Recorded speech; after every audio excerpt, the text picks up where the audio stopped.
Saudara-saudara pendengar yang kami kasihi dimanapun Anda berada, Anda kembali bersama kami dalam acara Telaga, Tegur Sapa Gembala Keluarga. Saya Gunawan Santoso dari Lembaga Bina Keluarga Kristen akan berbincang-bincang dengan Bapak Pendeta Dr. Paul Gunadi. Beliau adalah seorang pakar dalam bidang konseling serta dosen di Seminari Alkitab Asia Tenggara, Malang. Perbincangan kami kali ini tentang mengasihi anak dengan benar. Kami percaya acara ini pasti bermanfaat bagi kita sekalian dan dari studio kami mengucapkan selamat mengikuti. Semua orang tua kalau ditanya pasti mengasihi anaknya, Pak Pol ya. Tetapi masalahnya kalau mengasihi itu secara benar atau tidak. Nah ini yang menjadi persoalan, Pak Pol. Karena nyatanya memang ada orang tua yang begitu melimpahkan kasihnya kepada anak atau anak-anaknya. Mungkin anak tunggal, anak yang sakit-sakitan dan sebagainya gitu, anak pertama. Tetapi nyatanya anak ini malah bukan jadi baik, tetapi malah menjadi misalnya saja manja atau keras kepala dan sebagainya. Jadi sebenarnya bagaimana Pak Pol? Orang tua mengasihi anaknya ini sikapnya yang benar itu bagaimana gitu Pak Pol? Ada beberapa hal Pak Gunawan yang akan kita pelajari pada kesempatan ini agar kita bisa nanti mengerti apa sih yang harus kita lakukan supaya kasih yang kita miliki kepada anak dapat diekspresikan dengan benar, supaya anak-anak pun dapat bertumbuh nantinya dengan sehat. Yang pertama adalah kita mesti membedakan antara menerima anak dan membiarkan anak. Nah, kadang-kadang kita itu mengaitkan mengasihi anak dengan membiarkan anak. Kalau mengasihi berarti tidak melarang, tidak memarahi, jadi membiarkan anak. Justru ini tidak tepat. Mengasihi mengandung unsur menerima, bukan membiarkan.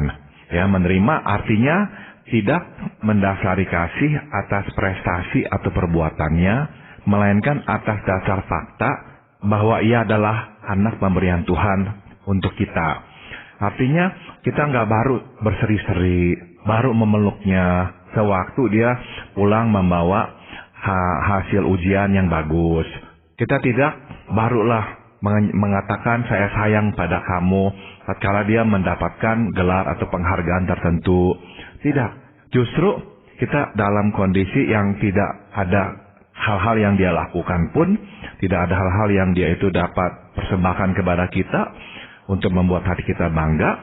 Kita justru dalam keseharianlah menyatakan secara langsung bahwa kita itu mengasihi dia. Nah, menerima jadinya berarti kita juga menyadari bahwa manusia yang tidak sempurna seperti kita. Jadi kadang dia akan melakukan hal-hal yang keliru. Jadi makanya kita tidak boleh mendasarkannya pada prestasi-prestasinya. Jadi menerima adalah bagian yang penting dalam mengasihi Waktu dia misalnya salah, ya udah kita rangkul dia kembali.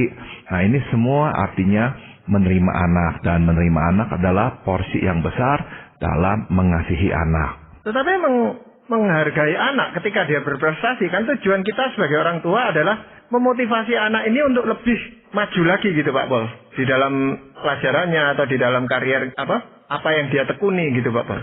Kita perlu memang mendorong anak, karena anak seperti kita ini juga kadang perlu dorongan orang untuk bisa memacu kita melakukan sesuatu dengan lebih baik lagi.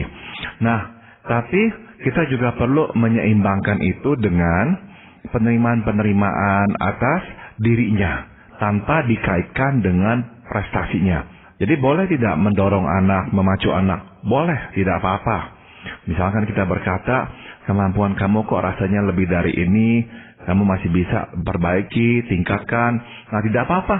Namun, jangan lupa bahwa kasih itu mengandung unsur menerima. Dan menerima tidak dikaitkan dengan prestasi atau perbuatan si anak. Jadi dalam kesempatan yang lain, di mana tidak ada urusan dengan atau kaitannya dengan prestasi, nah kita itu menunjukkan kasih sayang kepadanya. Kita memeluknya, atau kita membelikan sesuatu untuknya. Dan itu semua kita lakukan tanpa alasan atau tanpa situasi tertentu. Kalau tidak hati-hati Pak Gunawan, kita ini akhirnya membuat anak mengasosiasikan dikasihi orang tua dengan memberikan sesuatu yang diinginkan orang tua terlebih dahulu. banyak anak-anak akhirnya bertumbuh besar dengan konsep seperti ini. Kalau mereka tidak dapat memberikan sesuatu yang diminta oleh orang tua, berarti orang tua tidak mengasihi mereka. Nah, ini yang kita mau uraikan, kita mau pisahkan. Supaya anak-anak itu tahu dia itu dikasihi apa adanya. Kalau yang membiarkan tadi itu seperti apa, Bapak? Membiarkan berarti tidak berbuat apa-apa sewaktu melihat anak melakukan perbuatan yang salah. Nah, ada orang tua yang seperti itu karena kadung sayanglah, saya dulu diperlakukan tidak baik oleh orang tua saya lah, maka sekarang saya tidak mau tegas kepada anak, saya tidak mau mendisiplin anak, dia berbuat kesalahan pun ya tidak apa-apa. Atau membiarkan juga bisa berarti melepaskan tanggung jawab untuk membentuk anak menjadi diri yang baik. Ya, waktu anak melakukan yang salah, kita harus mengoreksinya. Kita tidak boleh melepaskan tanggung jawab dan berkata ya udah nggak apa-apa, kita terima aja, kita nggak usah dorong dia menjadi lebih baik lagi. Tidak betul itu ya. Membiarkan jadinya berarti juga mengizinkannya berjalan menuju ke jurang kehancuran tanpa buat apa-apa untuk menghentikan langkahnya. Jadi kalau kita tahu anak kita sedang berjalan dalam penyimpangan menuju pada kehancuran, sedapatnya lah kita mencegah langkahnya itu. Apapun yang harus kita lakukan, kita akan lakukan. Karena apa? Kita mengasihi. Jadi mengasihi tidak membiarkan anak melakukan kesalahan, mengambil keputusan yang keliru, yang pada akhirnya akan menghancurkan hidupnya. Ya, tapi kan ada sebagian orang tua yang mengatakan, nah anak ini kan masih belum mengerti, nanti kalau sudah dewasa kan mengerti sendiri, dia tidak akan melakukan itu. Itu bagaimana, Pak? Jadi kita itu mendidik anak pada awalnya lewat pengendalian perilakunya. Jadi luarnya dulu. Kita melarangnya bermain dengan api tanpa bisa menjelaskan kepada si anak bahaya api itu sendiri. Kenapa? Misalkan anak kita baru berusia 3 tahun. Nah, bagaimanakah kita menjelaskan tentang bahaya api secara lengkap kepada anak usia 3 tahun? Kita hanya berkata, jangan bermain api. Tidak boleh. Palingan kita hanya bisa berkata, panas. Nanti membakar tulang atau telunjukmu. Udah stop di situ. Tapi kita nggak bisa bilang bahwa kalau main api, nanti api ini bisa menjalar, akhirnya bisa membakar satu ruangan dan satu rumah dan sebagainya. Belum bisa. Jadi itulah cara kita mendidik anak. Mula-mula memang lewat batasan atau pembatasan perilakunya dulu. Lama-kelamaan barulah kita jelaskan alasan-alasan di belakangnya. Iya. Jadi kalau itu yang merupakan hal yang pertama, Pak Paul, membedakan antara menerima dan membiarkan. Mungkin ada hal yang lain, Pak Paul. Untuk kita bisa mengasihi anak dengan benar, kita juga mesti mengenal bahasa kasih anak kita masing-masing. Nah, ini penting ya Pak Gunawan, sebab setiap anak itu unik dan tidak semua anak serupa dengan kita. Itu sebabnya ya kita harus memahami bahasa kasih anak sehingga kita dapat menyampaikan kasih itu secara tepat. Misalnya ya, ada anak yang membutuhkan pengungkapan kasih secara verbal alias lewat perkataan. Nah, kepada anak itu kita sebaiknya juga menyiraminya dengan perkataan yang berisikan kasih. Papa sayang kamu, mama sayang kamu, ya. Atau ada anak yang membutuhkan sentuhan fisik, karena itulah bahasa kasihnya. Nah, kepada anak ini sering-seringlah kita memeluk, membelainya. Dia mungkin tidak terlalu butuh mendengarkan perkataan-perkataan yang mengandung kasih, tapi dia perlu mendapatkan pelukan atau sentuhan-sentuhan. Ada pula anak yang tidak begitu membutuhkan bahasa kasih verbal ataupun fisik, namun membutuhkan ungkapan kasih lewat pemberian. Ya, nah kepada anak ini secara berkala berilah sesuatu yang tidak harus mahal sebagai wujud kasih kita kepada dia. Kita membelikan makanan, ya, kita tahu dia itu sedang memikirkan mempunyai sepeda, kita belikan dia sepeda, kita belikan dia pulpen, macam-macam ya. Nah, terakhir ada anak yang berbahasa kasih konkret ya, alias ingin melihat perbuatan langsung. Nah, kepada anak ini kita harus peka dan cepat melihat kebutuhannya, sehingga kita dapat dengan segera memberinya pertolongan, tanpa harus dia minta-minta. Kita langsung lihat berilah bantuan yang dia butuhkan.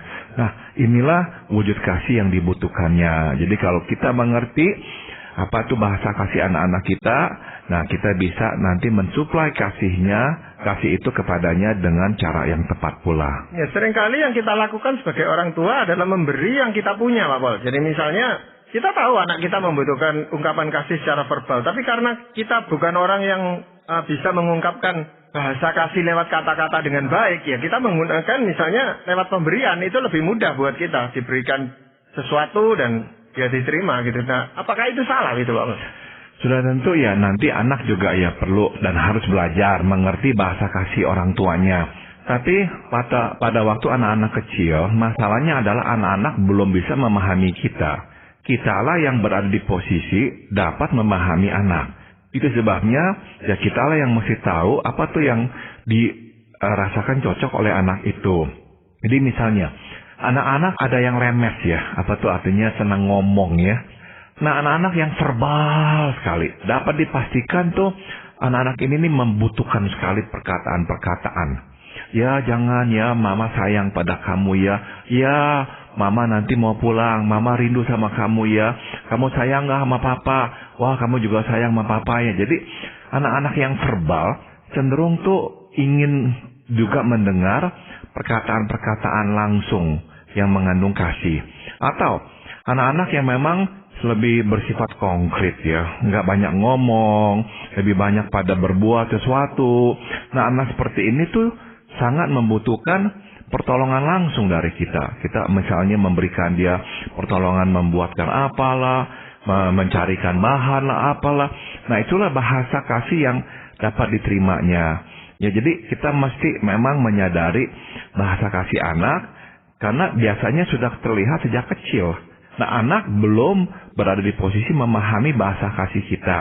Jadi kita lah yang harus memulainya, supaya anak-anak tahu bahwa dia dikasihi. Apakah hal itu bukan karena kita melatih mereka seperti itu gitu, Pak Wal? Maksud saya misalnya kalau anaknya ini perempuan, lalu ibunya itu suka ngomong, maka jadilah anak yang membutuhkan sentuhan kasih lewat kata-kata. Tetapi kalau anaknya laki, lalu ya jarang diajak omong-omong, melainkan diberikan sesuatu, lalu jadilah anak yang memang membutuhkan pemberian sebagai ungkapan kasih.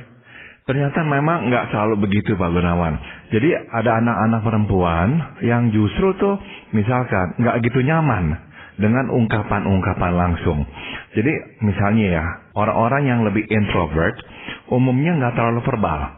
Nah, orang-orang yang lebih introvert itu tuh bisa jadi lebih suka dengan perbuatan langsung, menolongnya, bisa jadi dengan pemberian-pemberian, bisa juga dengan misalkan ya sentuhan. Tapi ada anak-anak laki yang juga seperti itu, yang memang butuh sekali pengakuan-pengakuan secara verbal. Meskipun ya dia laki-laki, tetap dia menikmati itu, mendengarkan perkataan saya sayang kamu, ya saya rindu pada kamu. Nah, jadi kita mestilah peka melihat apa itu yang menjadi bahasa kasih anak kita. Ya, kalau yang mengenai perbuatan langsung tadi itu seperti bagaimana, Pak? Pada dasarnya perbuatan langsung adalah perbuatan menolongnya. Ya, apa itu yang dia butuhkan, kita bisa berikan, itulah yang kita lakukan. Jadi benar-benar kasih dalam bentuk konkret. Karena itulah yang nanti bisa mengkomunikasikan kepadanya bahwa kita sungguh mempedulikannya. Jadi intinya kalau makin kita dekat dengan anak ya Pak Gunawan, seyogianya makin tepat pula lah kita akan mengasihinya ya. Nah, jadi kita perlu rendah hati ya dalam hal ini. Kita tidak boleh berkata, pokoknya ini cara saya. Saya ini ya pokoknya begini orangnya mengasihi ya dengan cara begini. Ya, kita mesti berhati-hati, bersedialah berubah. Karena sekali lagi, yang terpenting bukanlah apakah kita mengasihi anak atau tidak. Melainkan, apakah anak dapat menerima kasih itu atau tidak. Ya, jadi kita mesti pelajari dan cobalah ekspresikan kasih sesuai dengan bahasa yang dikenalnya. Nah, apakah yang bisa nampak bahwa anak ini tidak menerima kasih yang kita berikan kepadanya, Pak? Apakah ada tanda-tandanya itu, Pak? Biasanya kalau anak-anak itu tidak menerima kasih, awal-awalnya dia akan memang mencari perhatian. Dia akan haus kasih. Jadi dia akan berbuat hal-hal tertentu guna menarik perhatian kita. Misalkan kalau anak itu masih lebih kecil ya, dia cepat nangis, dia akan mau diperhatikan, mau digendong, dan sebagainya. Nah, tapi makin anak besar, kalau dia merasa dia nggak mendapatkan kasih itu dengan cukup, umumnya mulailah muncul perilaku-perilaku yang negatif. Kalau masih kecil sekali, misalnya di bawah usia 6-7 tahun, dia akan mungkin mencari perhatian, nangis atau apa. Tapi kalau udah umurnya mulai masuk ke pra remaja, kecenderungannya umur 8, 9, 10 tahun, 11 tahun itu tuh dia mulai melakukan hal-hal yang memang mengganggu ketentraman. Nakal sana sini, berbuat ini itu. Nah, kalau sudah mulai remaja, kalau memang dia tidak mendapatkan kasih sayang, umumnya dia bisa mungkin pendiam, pemurung, tidak terlalu mau untuk bergaul, tertutup dengan orang, atau ya dia akan mencari-cari kasih itu di luar. Misalnya dekat sama siapa, kalau dekat dengan siapa gak bisa lepas, terus ya benar-benar menggandoli orang itu untuk menjadi penyedia kebutuhan kasihnya. Atau ya kalau misalkan sifatnya lebih keras, dia akan lebih banyak berbuat keonaran di luar. Sebetulnya yang dibutuhkan adalah kasih sayang dari orang tuanya. Ya, apakah ada hal lain yang perlu kita pelajari sebagai orang tua itu di dalam menyatakan kasih kita kepada anak, Pak?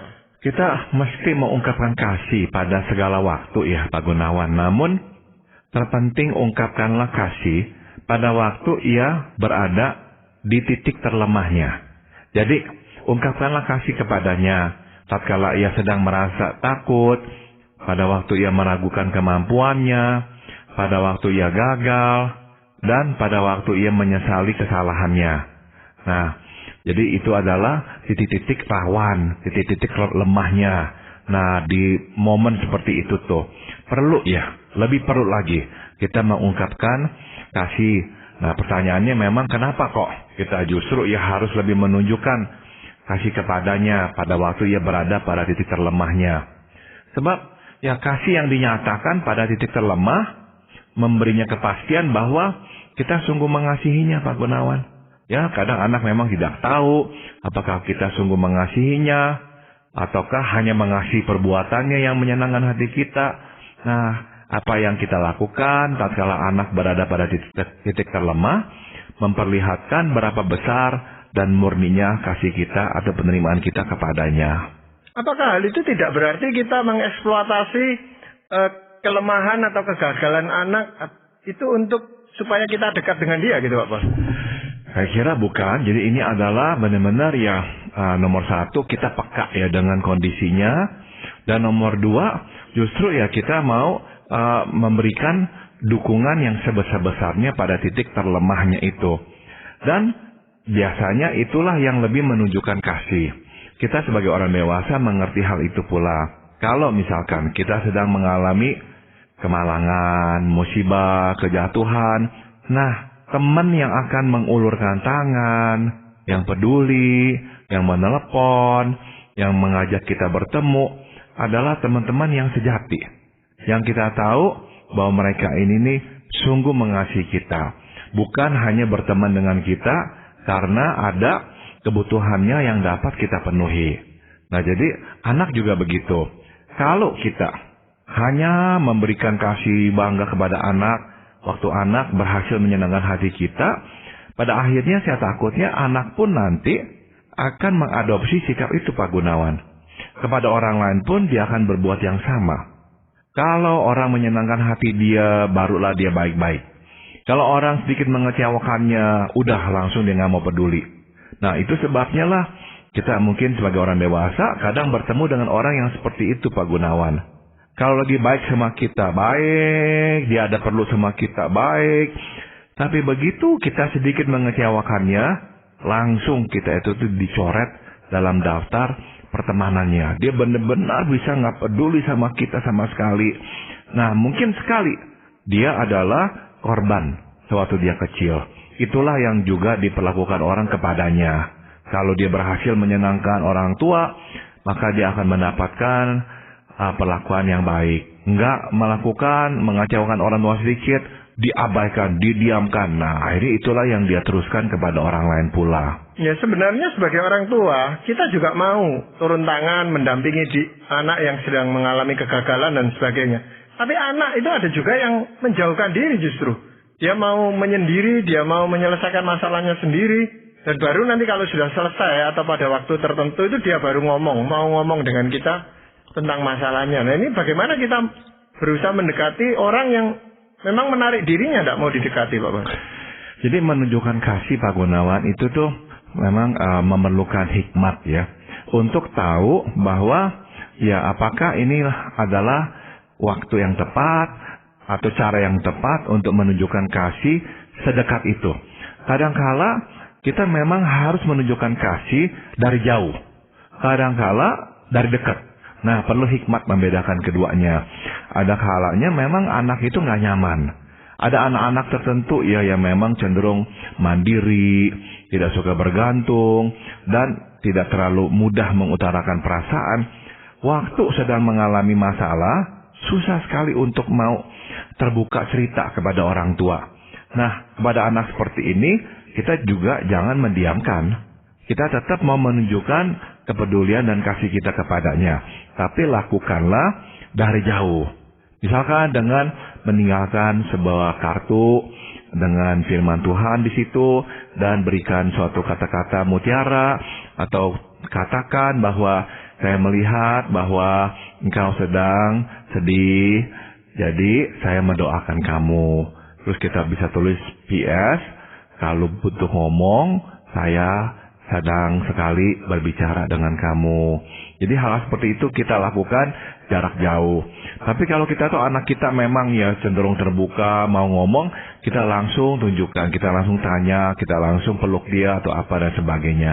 Jadi ya perlu tahu aja dah dari jarak jauh apa dari jarak dekat menunjukkan kasihnya. Ya, itu berarti kita mesti mengenal sifat dari anak ini sendiri gitu Bapak ya. Betul, sebab kalau enggak anak-anak yang memang enggak suka dengan jarak dekat marah, diganggu rasanya. Kok ditanya-tanya lah, kok nggak memberikan saya kesempatan untuk diam dulu. Jadi akhirnya salah terima ya. Ya, apakah mungkin anak itu menggunakan kegagalan atau masalah dia untuk supaya kita mengasihi dia gitu Bapak, menyatakan kasihnya. Jadi semacam menarik perhatian lagi kepada anak ini. Ada ya Pak Gunawan. Jadi ada anak-anak yang memang manipulatif, terlalu self-centered ya, terlalu berpusat pada dirinya, egois. Nah, dia memang akan memanipulasi hal-hal yang terjadi pada dirinya, misalkanlah kegagalannya, untuk mendapatkan perhatian dan kasih sayang orang tuanya. Nah, itu juga terjadi. Namun pada umumnya, pada masa atau waktu anak itu jatuh dalam kegagalan, dia justru ingin melihat.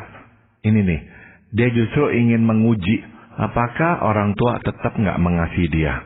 Apakah orang tua akan memarahinya atau apa? Tapi apakah orang tua justru akan menerimanya? Nah ini yang perlu dia yakin. Jadi selalu tuh tanpa disadari tuh anak tuh mau benar-benar tuh mengerti, melihat bahwa kasih orang tua kepadanya adalah murni. Ya.